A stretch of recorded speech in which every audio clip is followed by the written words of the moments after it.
this was only one of the places in the state where that people had been riding for years, Jeeps back in the 80s and 90s, and then they started riding four-wheelers and motorcycles. And the agency looked at different places to go, and this was top of the list. And the trails, I mean, they've brought in a lot of tourism, and it's just grown and grown and grown. We get people from just all over the nation, out of the country. I've taken people from Canada. Wow. Waterfalls and overlooks, there's a lot of cool stuff to see. Neatest waterfall. Two creeks come together off of Trail 14, Lost Ridge Trail, and it's really beautiful to see. That's a really neat waterfall. It's a great addition to a property, you know, where they can enjoy the rides, see that wildlife, see the pretty colors in October and November.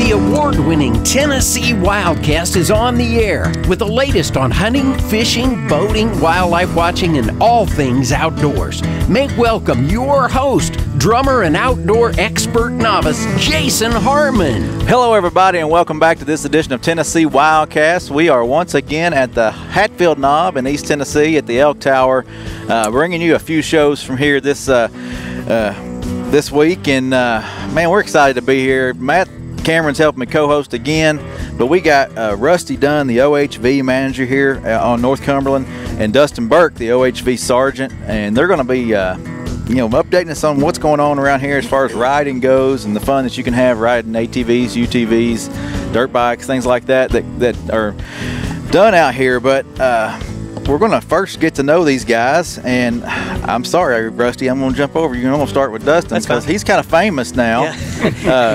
There was an incident at Neyland Stadium where the Vols beat Bama for the first time in 15 freaking years. Bama, yes. But you know who caught that ball when it went through the upright? The sheriff's deputy. The sheriff's deputy. No, Mr. Dustin Burke was working the field, and I'll let him tell the story. The world's most famous unknown man. So I pretty much just caught the ball. I hit the ground, picked it up, and all I could think about is better give it to the ball boy.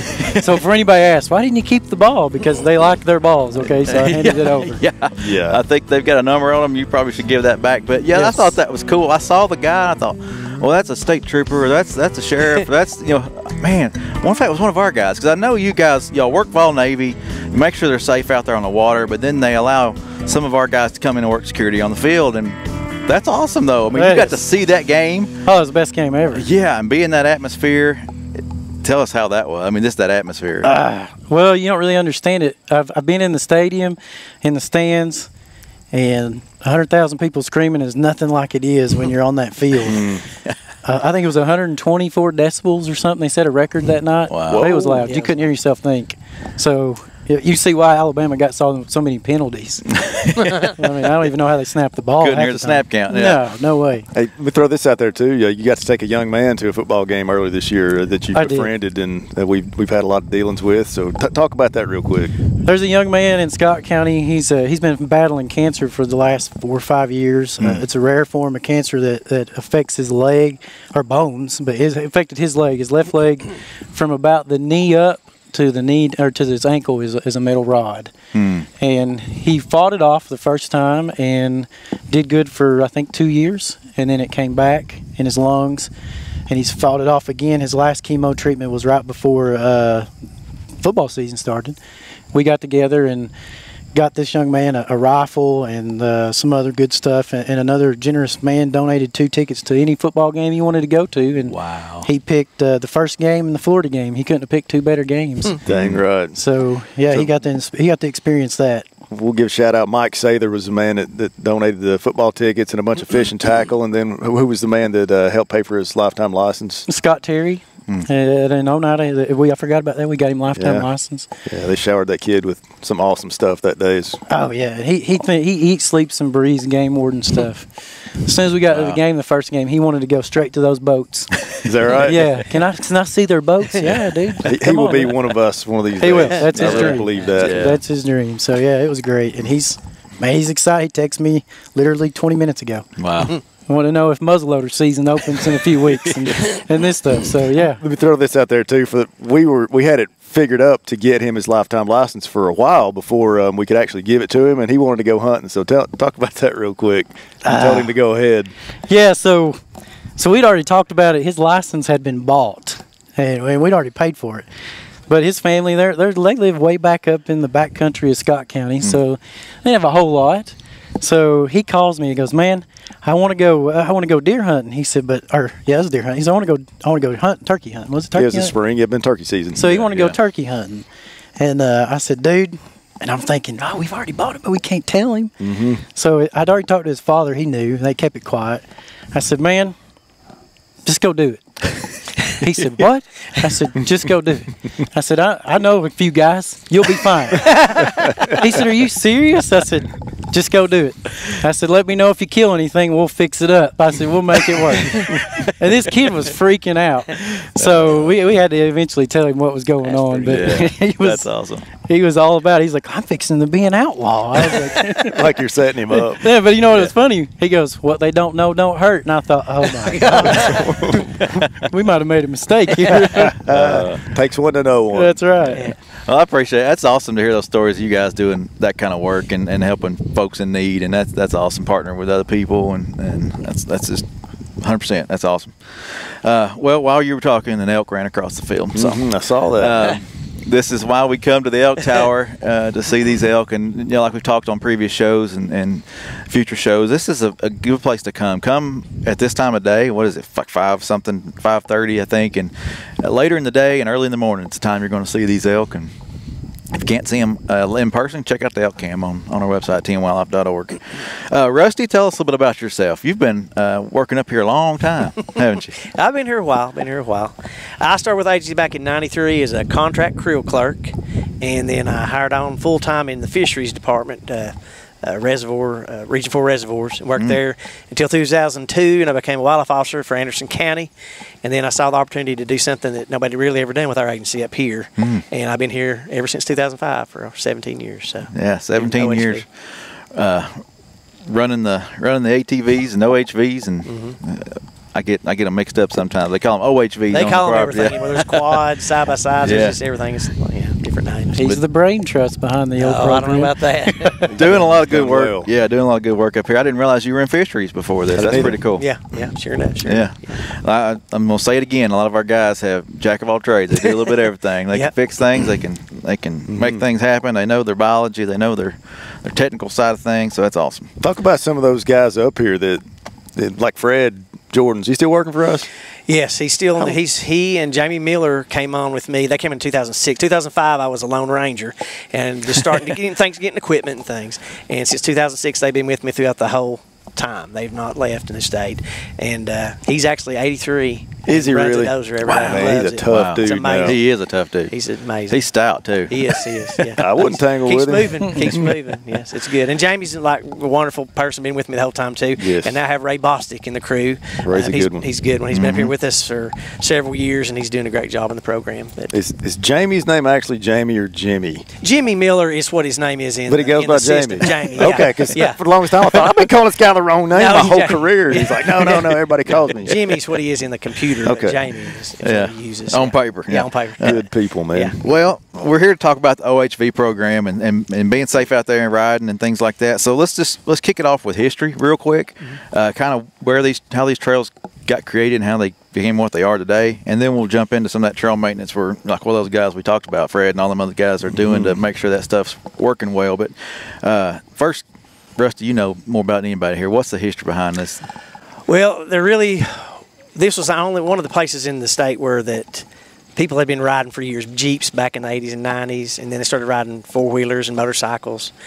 And the agency looked at different places to go, and this was top of the list, and that's what they chose because it was pressed upon us from the legislature to do something. We had the lands, and they said we got a lot of pressure.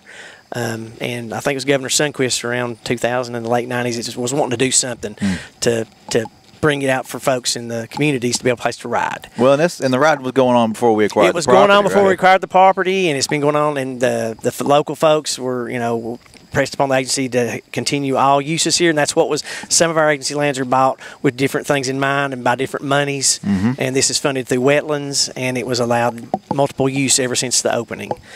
So that's why it was used as the place where we brought the trails. Gotcha. Yeah. And the trails, I mean, they've brought in a lot of tourism, a lot of monies that way, and it's just grown and grown and grown.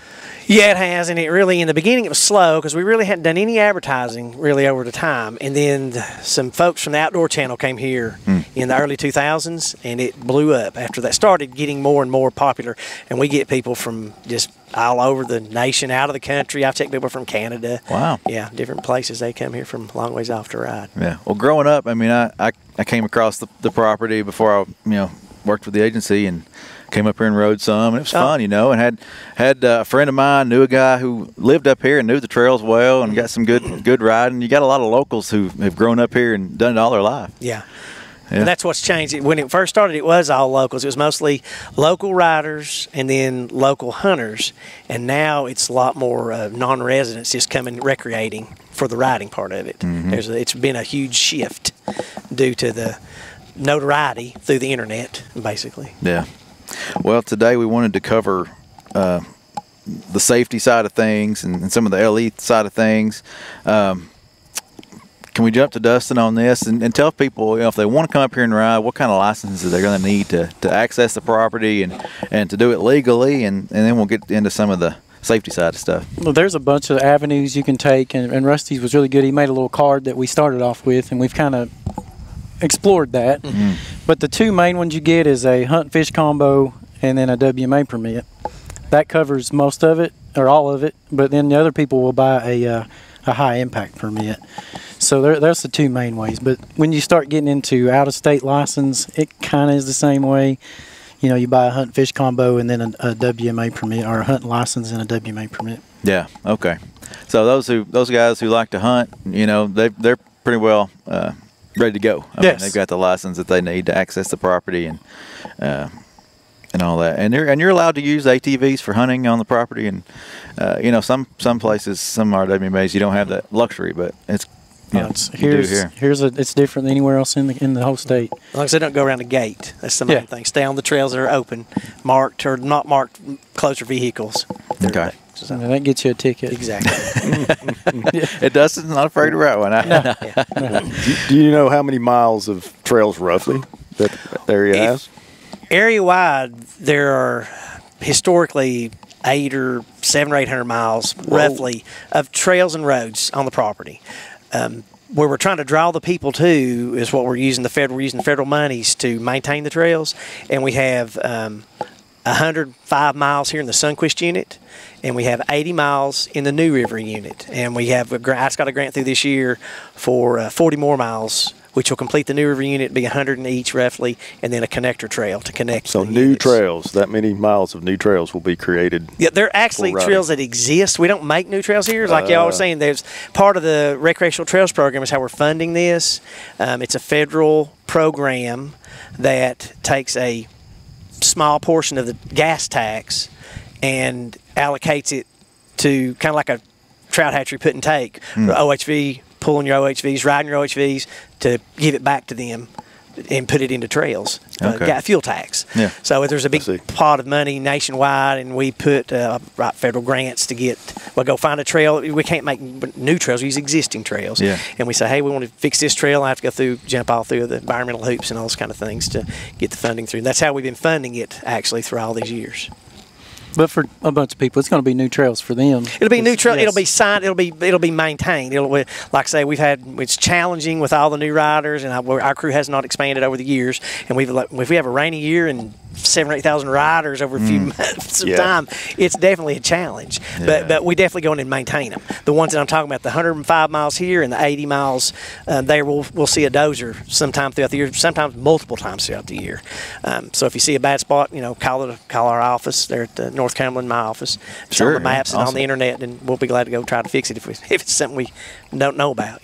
Talk about the color system of the trails and what that means. It's kind of like when we first started, there was no real terminology. I checked with the folks out west that were doing they've been doing stuff in the 60s and 70s, trying not to recreate the wheel so we could do something that people would understand. But there really wasn't a sign standard or anything, so I just went with a brown and yellow sign because those were kind of our agency colors, and yellow sticks out good in the woods, and the brown with the yellow letters on it. And then the trail terminology, kind of goes along with ski slopes.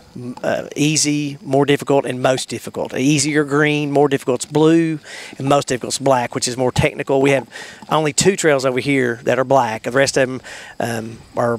I went and rode up at Hatfield McCoy when we first started just to kind of see what because I'm not a motorcycle guy, quote unquote. I was just a wildlife person that took this job over and wanted to try to understand what we needed to do.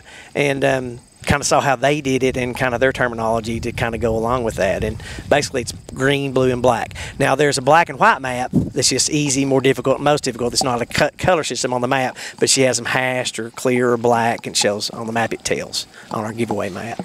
So how do folks find those maps and things? You can go online. You can Google North Cumberland Riding Area, and our webpage will come up. And it has a link to, there's actually the black and white map is there, and you can purchase the color map. Any of the local stores up here at Exit 141 off Interstate 75, we constantly supply them and the campgrounds with the giveaway map. Okay, cool. So, and there's also a couple kiosks out there where we have a resin map in a stand in case you just get totally lost and need to look and see kind of where it tells you where you are and look around. But they're marked fairly well. We have if you see anybody's out there and sees that there's a signs missing, let us know. We don't want people to be confused. But we try to have indicator markers along the trail. We originally were doing it every half mile.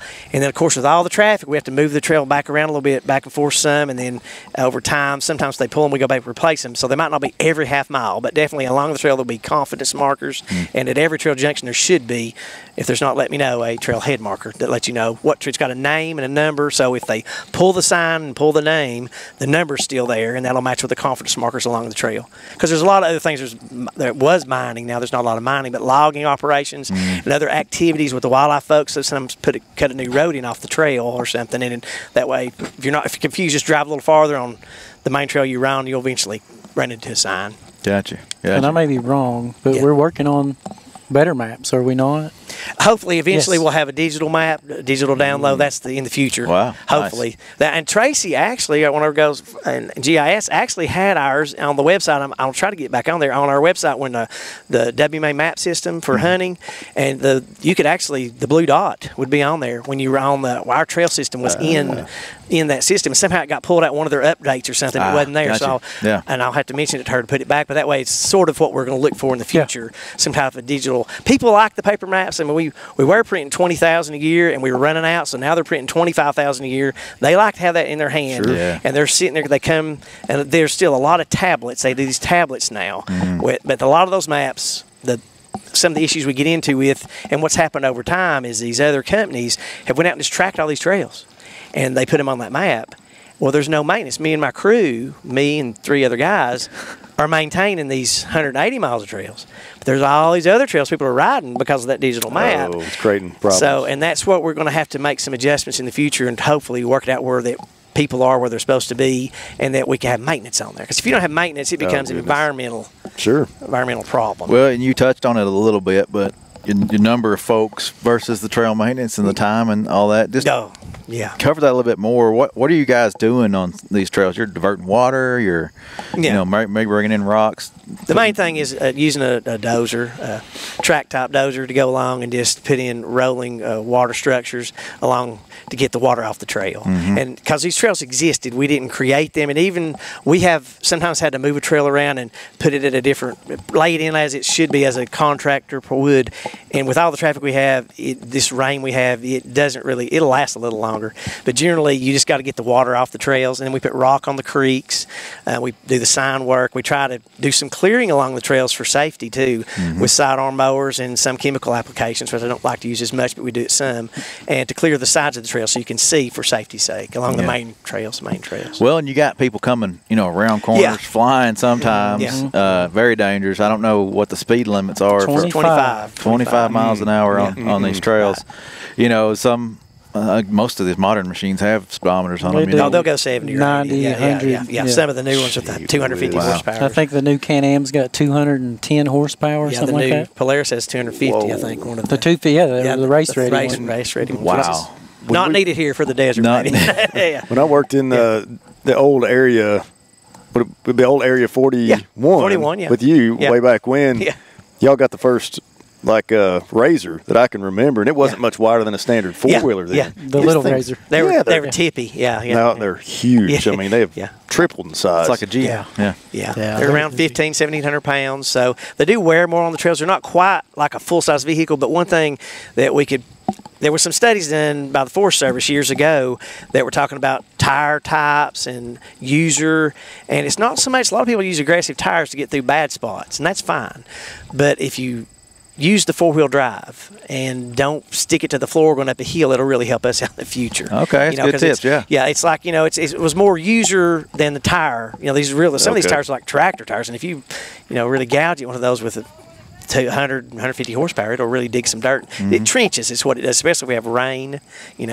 A lot of places don't let you ride in the rain. We let people ride 24/7 year-round here, through the night. A lot of people ride rain at night. It's just as busy at 1 in the morning as at 1 o'clock. Yeah, especially in the summer. Yeah, in August, in the summer. Yeah. Talk about the volume of people. You showed me a video one time that blew my mind of how many people ride this place. So it's to back up Rusty, and on any given Saturday, you could do an OHV checkpoint, and we could check 100 people, 150 different people in an hour. And that's just constant. And that's not people, that's machines. So 100, 150 machines. Right. Just nonstop. Y'all showed a video of every place there was to park a trailer and a truck in this area. Was just littered with OHV hauling machines, man. The summer, pretty day in the summertime, but the 141 was the truck stops taking over. There won't be any the trucks don't have where to park. It actually, I'm surprised they don't say something. They have never called me. I'm very surprised. But we have parking, places for them to park on the map marked, which maybe won't house that kind of number, especially on a big weekend, like an opening, beautiful fall weekend at night, or a late night in the summer. You come there, it looks like a Christmas tree lit up in the vehicles with all the trailers. Yeah, it's the perfect setup. I mean, they've got 24-hour gas stations at the interstate, so it's one-stop shop. Right. It's good business, I'm sure, for the local establishments too, but it does create all sorts of issues. But talk about the safety issue. I know y'all are having a lot of accidents, life flights out of here that people wouldn't believe. Yeah, we had looked into it, I guess it was 2 years ago, wasn't it, when we first really started digging in. And we just got some numbers from one county, and it was 56, 57 life flights out that they knew of. Right. That's just what they know of, because a lot of times these come in as just an accident. I'll give you an example. We had a young lady that was involved in one, and we just happened to hear they were setting up an LZ for a life flight. And me and my partner showed up, and it was an ATV accident. It was a side-by-side accident, and we'd have never known. So a lot of it just goes unreported, and we don't know that. The rescue squad goes out. They call 911, and they'll send the rescue squad out. So, I mean, if we're lucky we have a real good rescue squad here. Yeah, definitely. Yeah, and if you think about 56 people in a year, just that you know of, that's a little more than one every week. Right. And then when you're looking at 20 or 30,000 riders a year, probably. I mean, I don't know the exact number. It's a lot of riders in return. So statistically, it's not horrible, but I mean, you want to have safety. We're looking for it. You definitely want to try to promote that. How are y'all promoting the safety up here? What's the enforcement, education? Both. Both. It's a lot of both. And one of the things that we've done, we're using the federal RTP money to fix the trails. But that money can only be spent on trail infrastructure, building the trails, if you will. And we don't, the other monies that comes from TDOT to TDEC, and the folks at TDEC actually have some administrative and some of the educational money they can pull off. We can't. Or we would, the guys in my crew have been pressed, and we've put in a proposal for, they found a really good animated trailer. It's about $500,000, and we're looking at trying to get some funding. I don't know if that'll ever happen in the near future, but through a SWIG grant. So we're seeing maybe, I don't know how because we can't use the money for the trails to do that. I mean, it's kind of ironic. Let's put it that way, because this is something we really want to promote. Education is important. Education is very important, and that's what I know that we'd really like to have that in the future. I hope so. Well, so I think about seat belts and helmets and things like that. Is that required on these trails? Is there any regulations around that? Under 18. Under 18. Helmets are required. Yeah. Let's see. Operation, do you have to be a certain age to operate? Not necessarily. No. Okay. We always say, if people call, we tell them, follow the manufacturer requirements. Where other states, the difference here is that we've been doing this, since 2005, but we've never had a fully funded program where you have all the backing of statutory backing. Like if you look at some states like Michigan and other places where it's all, they have to wear gloves and knee pads. I mean, you got to have been doing it a long time too. Go to Hatfield McCoy. They've been doing it for a long time. So, and it just depends on how the agency goes with that in the future. But it definitely is a push. I think it's a good. We do see a lot more. I think you've probably noticed it too. There's a lot more people wearing helmets. That's good. There's a lot more because a lot of folks come from those other areas. They're required to wear them. It's kind of surprised when they come in. It's second nature to them, and it's really good even in the UTVs. Because you can get your head on a par or whatever. And I think a lot of them kind of freak out because they know they're going to ride on main roads some. Yeah. So they want to get that helmet on because they don't want to get stopped. Right. That's a good point I wanted to hit before we ran out of time is those main roads. I mean, you can connect. Some of these vehicles are allowed to ride on main roads, connect to the campgrounds or to the parking areas, and some that we don't run. The other people have other campgrounds outside of our properties and things. So you can get to the grocery store even or get to the market or whatever on these things. Yeah, I can't. The city of La Follette went to the legislature. I can't remember exactly what year it was. It's been several years ago. But they went to get it approved, and they got it through where it's legal, and it's listed on their website. The city of La Follette website has the actual roads listed. So if you're going to come here and find stay at a motel down in town or somewhere, they mainly did it to get to people to their downtown restaurants. Yeah. And it's not all the main roads, but some of the main roads that connects you to gas stations and stuff like that. So it makes it more user-friendly. But, always advise real caution on the roads as you're riding with full-size vehicles. Yeah. And they're not street legal. That was another thing I get that asked a lot. Is my machine street legal? No, it's not. Right, because they'll get their tags. There's a low like for farmers. They did it for farmers years ago where you get a tag and you're on roads that are less than low speed vehicles, less than 40 miles. You were legal, and they'll tell you they got it all rigged up. Well, it's the only reason they got on the road is because the city and the county went to the state and got it through. We didn't really promote it at the time, but it's something they did, and it's so far it's worked out pretty good for the riders. They enjoy it. Well, it is a great thing to have in the area. People enjoy it. It's a great addition to a property, where they can enjoy the ride, see that wildlife, see the pretty colors in October and November. And, it's great. We're going to run out of time, but touch on waterfalls and overlooks. There's a lot of cool stuff to see. There's three. The neatest waterfall, it really doesn't look like something from around here when the water, if it's not a dry time, like we're in a real dry time, it'll be dry right now. Two creeks come together off of Trail 14, Lost Streets Trail, and it's really beautiful to see. That's a really neat waterfall. You have to hike a long ways to see a waterfall like that in a lot of places in Tennessee. Really? And a couple of Hickory Creek falls off Trail 37, that's a good one. It's just a small, people go there and swim some. And then we have another small one off of Trail 2. It's just a small waterfall. So just don't drive in it. Yeah, don't drive. Yeah, main thing, cross the creeks at 90 degrees. We put some signs up. Do not drive up and down the creeks. We're trying to protect the environment some. And protect those animals in there, Yeah, we should have touched more on that. And don't drink and drive. And don't drink and drive. There you go. Amen. And don't forget about this beautiful stop right here. Yeah, and the Elk Tower. Yeah, it's a big draw. A lot of people love to come to the Elk Tower. Yeah. It is awesome to be sitting here doing a show with you guys and watching elk go across the field and then watch people walk up and enjoy. We actually had some people come. Yeah, so it's awesome. That's why we're here. It's what we want to promote, get people out here. Thank you all for the work y'all do. It doesn't get said enough and recognized enough, and we appreciate it very much. Shout out to thanks for having us. Joel Hyden as well. Best partner in the whole agency. Yeah, exactly. He works harder than anybody I know. Loves his job. Does everything like you're supposed to. Yeah. Awesome. We're lucky to have him. Yeah, lucky to have a lot of folks with our agency. They do a lot of good work, hard work. This is Tennessee WildCast. Thanks for tuning in again. Thanks for following us. Remember, TNWildlife.org for everything hunting and fishing. GoOutdoorsTennessee.com for your hunting license or fishing license. And if you like the hats that we're sporting today, you can find those at shop.GoOutdoorsTennessee.com. This is Tennessee WildCast. We'll see you next time. Thanks for tuning in. Stay connected with TWRA by visiting our website at tnwildlife.org. And follow us on Facebook, Twitter, and Instagram. Hey, it's all about Tennessee wildlife. It's what we do. Tennessee WildCast will be on the air again next week. We'll see you then.